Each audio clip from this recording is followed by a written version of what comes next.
I stood at the edge of the crowded ballroom, my champagne glass trembling slightly in my hand.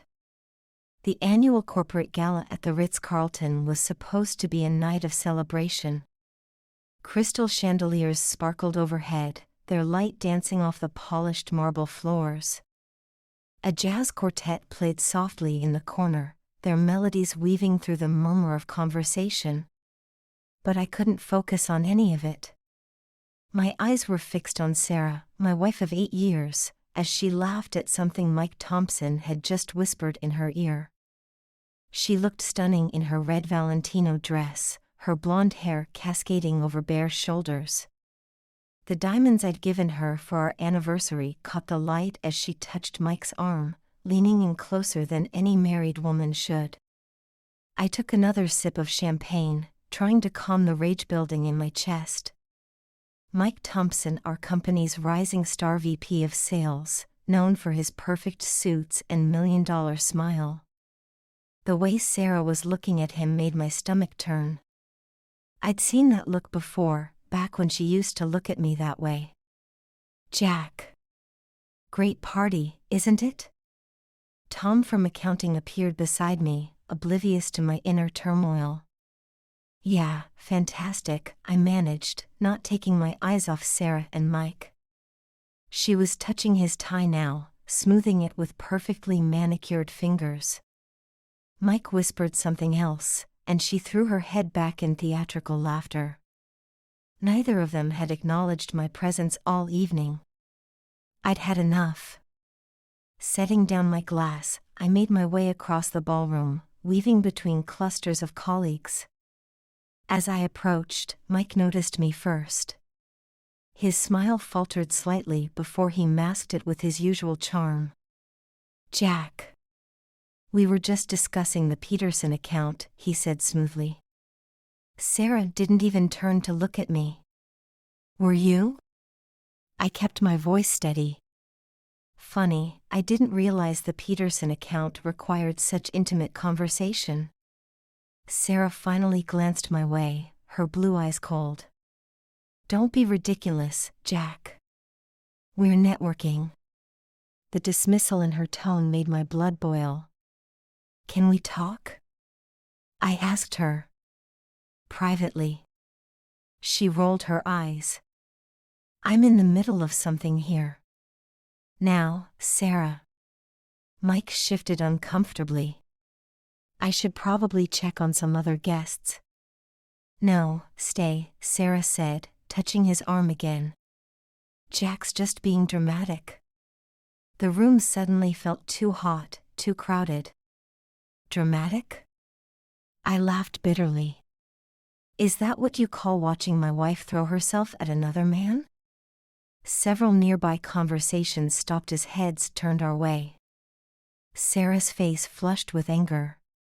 You're embarrassing yourself, she hissed. I'm embarrassing myself? You've been hanging all over him all night. Mike held up his hands. Look, Jack, I think there's been a misunderstanding. The only misunderstanding, I cut him off, is you thinking you could disrespect me in my own company. Sarah stepped between us, her voice sharp. You're making a scene. If you can't handle a simple conversation, maybe you should leave. The suggestion hit me like a physical blow. She wanted me to leave so she could continue her little performance with Mike. I looked at her, really looked at her, and saw nothing of the woman I'd married. You know what? You're right, I said quietly. Her eyes widened in surprise. I should leave. But I'm not the only one who's leaving. Without another word, I turned and walked away. I could feel their stares burning into my back, could hear the whispers starting. Let them talk. I had more important things to deal with. The drive home was a blur of streetlights and racing thoughts. My hands gripped the steering wheel so tight my knuckles turned white.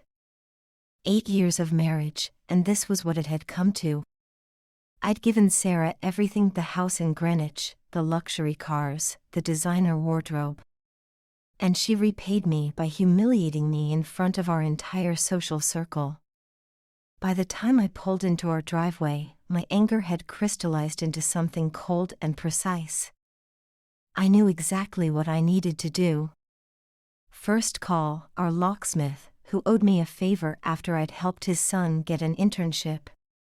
I need all the locks changed. Tonight. Emergency rate, of course.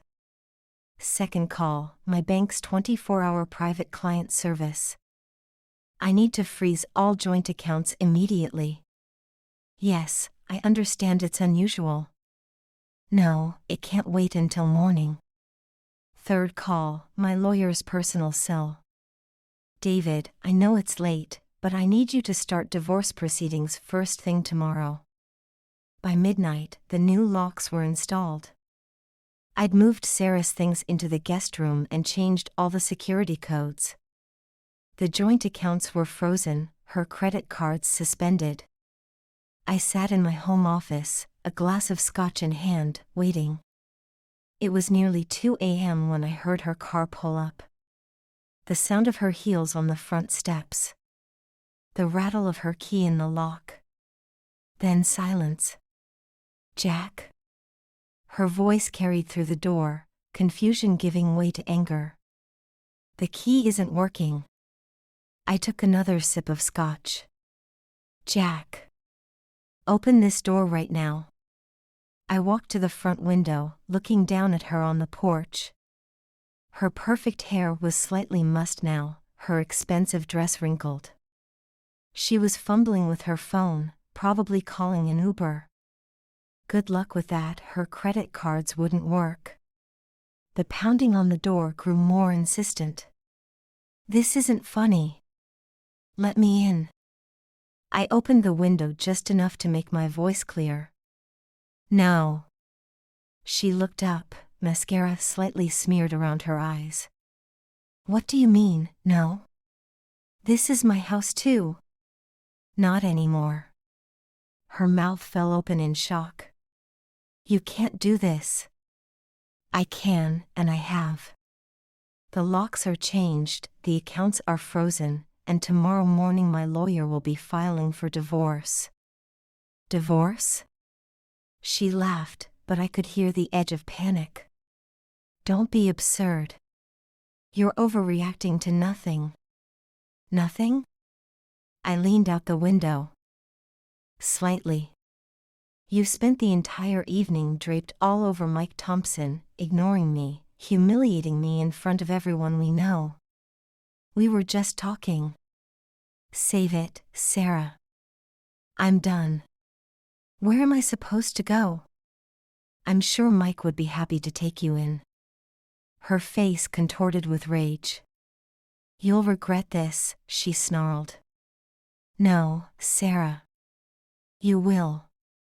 I closed the window, shutting out her continued protests. My phone started buzzing with texts. I blocked her number. Then I poured another scotch and opened my laptop. If Sarah thought this was the end of it, she was very wrong. I had some research to do about our dear friend Mike Thompson. The next morning, I called in sick to work. I had more important matters to handle. First, I contacted a private investigator I'd used for corporate background checks. I need everything you can find on Michael Thompson, VP of Sales at Morgan Stanley. Then I started making calls to my network, carefully worded inquiries about Mike's background. By noon, the first pieces started falling into place. Mike wasn't just married, he had a whole other life in Chicago. His wife Ashley was the daughter of CEO James Richardson. Their marriage had secured Mike his position, his lifestyle, everything. I leaned back in my chair, a grim smile spreading across my face. Sarah had no idea what she'd gotten herself into. My phone buzzed, the PI had sent his first report. Flight records showing Mike's regular trips to Chicago. Credit card statements revealing purchases at high-end jewelry stores, gifts split between two women. hotel receipts from various cities where he'd taken Sarah during business trips. It was all there, documented in perfect detail. I forwarded everything to my lawyer, then made one more call. To Ashley Thompson's private office line in Chicago. Her secretary tried to brush me off, but I was persistent. Tell her it's about her husband's activities in New York. She'll want to hear this. 5 minutes later, Ashley was on the line. Her voice was cool, professional. This is Ashley Thompson. Mrs. Thompson, I apologize for the intrusion, but we need to talk about Mike. What about my husband? I have evidence of his extracurricular activities here in New York, including his relationship with my wife. There was a long pause. I'm listening. I think this is better discussed in person. I can be in Chicago tomorrow morning. Another pause. The Peninsula Hotel, 9 a.m. Don't be late. The line went dead. I booked the next flight to Chicago, then sat back and waited for the dominoes to fall. Sarah had been calling all morning from different numbers. I blocked each one. She'd tried reaching out through mutual friends, but I ignored them all. Let her panic. Let her wonder what was coming. By the time I landed in Chicago the next morning, my plan was in motion. The Peninsula Hotel lobby was quiet, all understated luxury and discreet service. Ashley Thomp. Son was already waiting in a private meeting room. She was everything Sarah wasn't: elegant, composed, radiating quiet power. Show me, she said without preamble. I opened my laptop and laid out the evidence. Flight records. Hotel bills. Photos from company events. Text messages my PI had recovered. Ashley's expression never changed as she scrolled through the files. But her knuckles were white where they gripped her coffee cup. How long? She asked finally. At least 6 months, that I can prove. She nodded once, then pulled out her phone. Daddy? We need to talk. Now. Within an hour, Mike Thompson's world began to crumble. His corporate credit cards were canceled. His access to company accounts revoked. His office was being packed up even as we spoke. Ashley's next call was to her lawyer. I want everything frozen. Accounts, properties, all of it. And I want him served today. I couldn't help but admire her efficiency. Thank you for bringing this to me, she said as we wrapped up. I'm sorry about your wife. I'm sorry about your husband. She smiled thinly. Don't be. He's about to be very, very sorry for himself. I flew back to New York that afternoon. By the time I landed, Mike Thompson had been very publicly fired. The company-wide email cited personal conduct unbecoming of a Morgan Stanley executive. Sarah was still trying to reach me, her messages growing increasingly desperate. I ignored them all. Instead, I poured myself a drink and waited for the show to begin. It didn't take long. The news spread through our social circle like wildfire. Mike Thompson, rising star, exposed as a fraud. His double life revealed, his career in shambles. And Sarah, my dear wife, implicated in his downfall. I sat in our favorite neighborhood restaurant, watching as former friends whispered behind their menus. Watching as Sarah's carefully constructed world fell apart. She'd always cared so much about appearances. About status. About what people thought of her. Now she was getting exactly what she deserved. My phone buzzed, a text from Ashley. Mike just got served. You might want to check on your wife. I smiled and ordered another drink. The night was still young, and revenge was just beginning. The next few days unfolded like a slow-motion train wreck. Sarah's desperate attempts to salvage her reputation only made things worse. She tried posting on Instagram about false rumors and misunderstandings. Nobody was buying it. Her loyal followers started unfollowing in droves. The luxury brands she'd collaborated with quietly removed her content. Her phone stopped ringing with invitations to charity galas and social events. I watched it all from a distance, feeling nothing but cold satisfaction. The divorce papers had been served, catching her at her favorite salon. The timing wasn't accidental. I made sure there were plenty of witnesses. Her shriek of outrage could be heard through the entire establishment. Within hours, it was all over the Upper East Side gossip circuit. Mike wasn't faring any better. Ashley's father had made sure his name was toxic in the financial industry. No respectable firm would touch him. His Chicago mansion was seized, his Porsche repossessed. He'd gone from living the American dream to crashing on a friend's couch. Sarah finally cornered me outside our lawyer's office. "You've ruined everything," she hissed, her designer outfit looking somehow desperate now. "No, Sarah. You did that all by yourself. It wasn't what you think. Mike and I dash. Save it for someone who cares." Her face crumpled. "What am I supposed to do now? That's not my problem anymore." I walked past her into the building, leaving her standing on the sidewalk.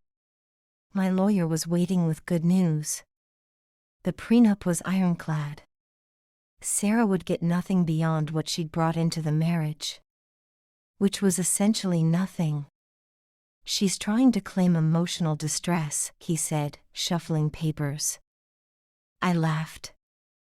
"Good luck with that." Back home, I started making changes.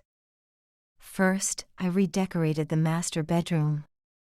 Gone were the feminine touches Sarah had insisted on. The pastel walls were now a deep navy. The floral artwork replaced with black and white photographs. I converted her massive closet into a home office. It felt good, erasing her presence piece by piece. Ashley called occasionally, keeping me updated on Mike's downfall. He'd tried moving back to Chicago, begging for forgiveness. She'd had security escort him off the property. "How's Sarah handling everything?" she asked. "About as well as you'd expect." Sarah had moved into a tiny apartment in Brooklyn. A far cry from our Greenwich mansion. Her social media was silent now. No more perfectly staged photos of luxury brunches. No more sponsored posts for designer handbags. Reality had finally caught up with her. I ran into her once at our old favorite coffee shop. She looked smaller somehow, diminished. The expensive highlights were growing out. Her handbag was last season's model. She tried to catch my eye, but I looked right through her. Some of our mutual friends attempted to play peacemaker. "Sarah's really struggling, Jack. Maybe if you just talk to her." I shut them all down. She made her choice. Now she can live with it. Work became my focus. I threw myself into new projects. Started mentoring younger employees. My performance reviews were better than ever. Turns out divorce agreed with me. Ashley and I kept in touch. Nothing romantic, we were both too scarred for that. But we understood each other. Shared a bond forged in betrayal. We'd meet for coffee when she was in New York. Compare notes on our ex's downward spirals. Mike had taken a job selling insurance in New Jersey. Sarah was working as a personal shopper at Bloomingdale's. How the mighty had fallen. One evening, I found a letter from Sarah in my mailbox.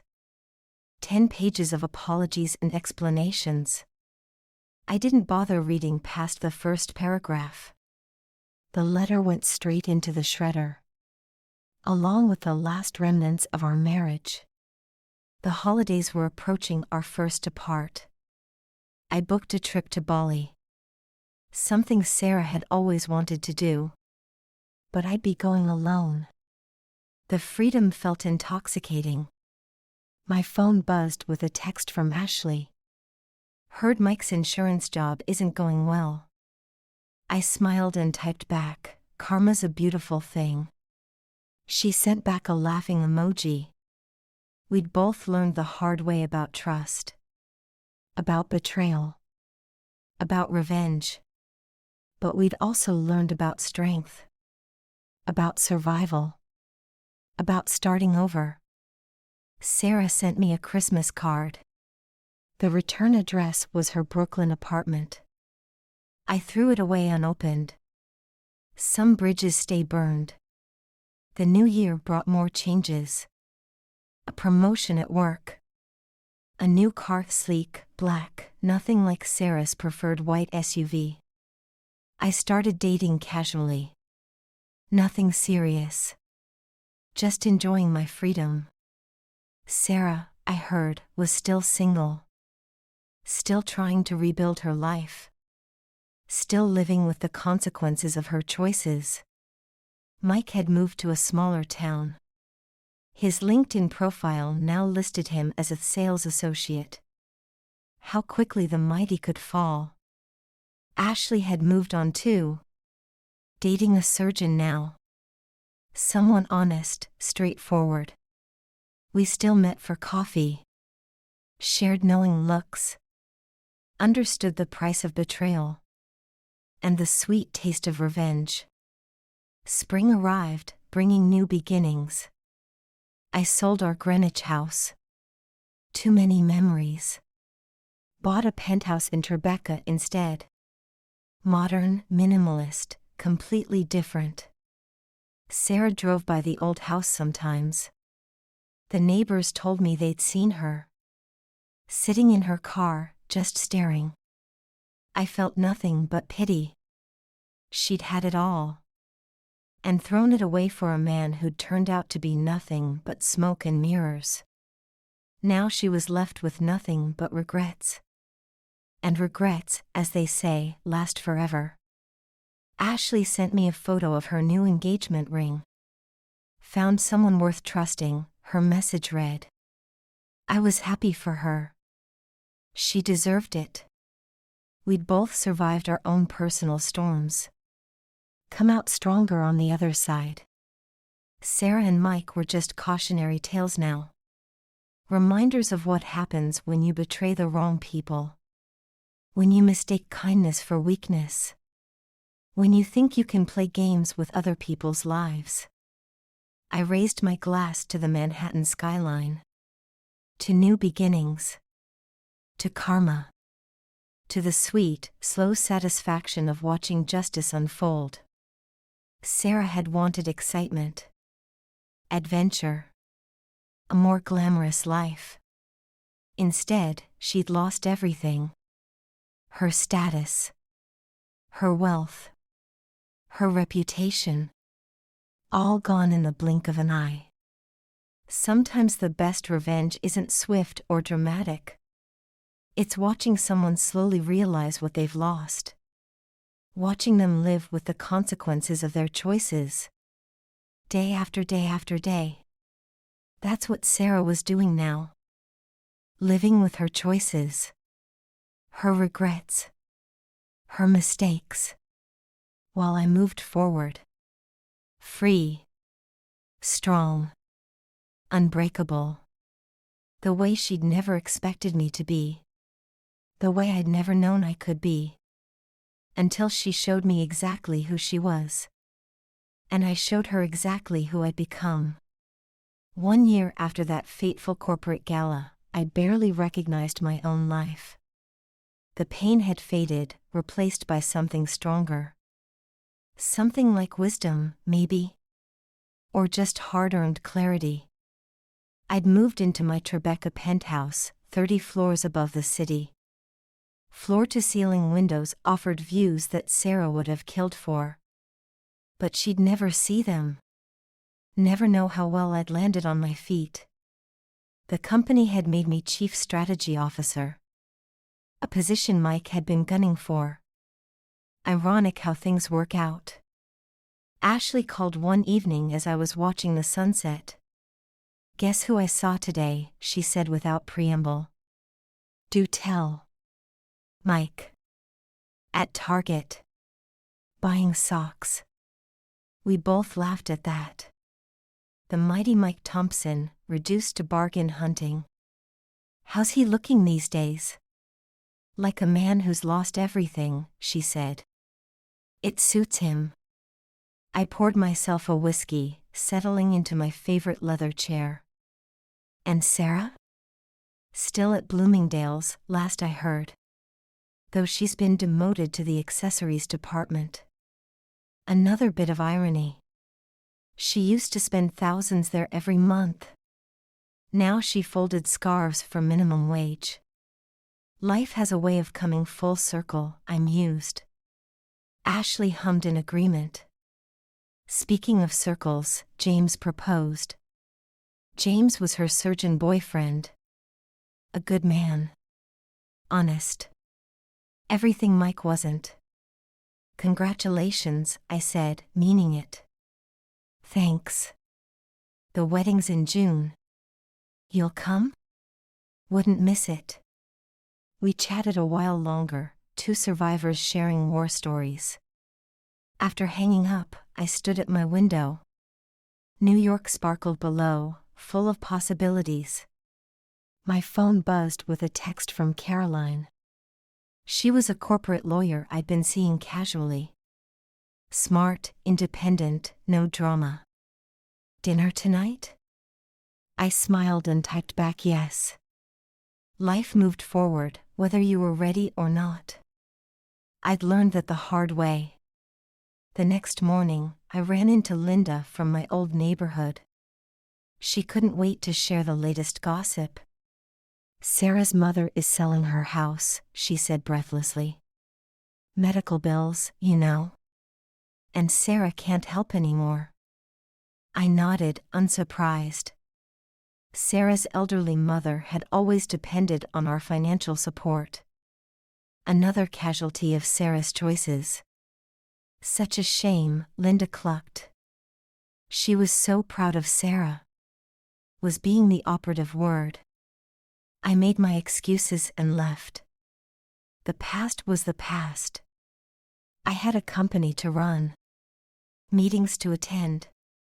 A life to live. That evening, Caroline and I had dinner at Lou Bernardine. She looked elegant in black, nothing like Sarah's flashy style. We discussed work, politics, art. No drama, no games. Just two adults enjoying each other's company. "You seem happy," she observed over dessert. "I am," I realized. Finally. Later that night, I got an email from Sarah. The first in months. Subject line, "Please read." I hovered over the delete button. Then, curiosity won out. "Jack. I know you probably won't read this. But I need to say it anyway. You were right about everything. About Mike. About me. About us. I threw away something real for something fake. And I'll regret it for the rest of my life. I'm sorry. For whatever that's worth now. Sarah." I closed the email without replying. Some apologies come too late. Some mistakes can't be undone. Some bridges stay burned. The next day, I had lunch with my lawyer. The divorce was finally official. Sarah didn't contest anything, he said, surprised. She's learned her lesson, I replied. Or maybe she was just tired of fighting. Tired of losing. Tired of watching her carefully constructed world crumble. Either way, it was done. I was free. Really, truly free. That evening, I met Ashley for drinks. She was glowing with pre-wedding happiness. "You know what's funny?" she said. "What's that?" "If they hadn't cheated, we never would have met." I raised my glass. "To unexpected friendships." "And karma," she added with a wink. We laughed, two people who'd turned pain into power. Betrayal into strength. Loss into gain. The next morning, I saw Sarah on the street. She was hurrying to work, head down. No designer clothes anymore. No perfect makeup. Just another face in the crowd. She didn't see me. Or maybe she did and looked away. It didn't matter anymore. Nothing about her mattered anymore. I had meetings to attend. Deals to close. A new life to live. Caroline texted about weekend plans. Ashley sent wedding invitation details. Life moved forward. Always forward. Never back. That night, standing on my balcony, looking out over the city, I felt nothing but peace. The anger was gone. The pain was gone. Even the satisfaction of revenge had faded, leaving only clarity and gratitude. Sarah had taught me something valuable. About strength. About resilience. About who I really was. Not the man she thought she could betray, but the man who rose from those ashes. Stronger. Wiser. Free.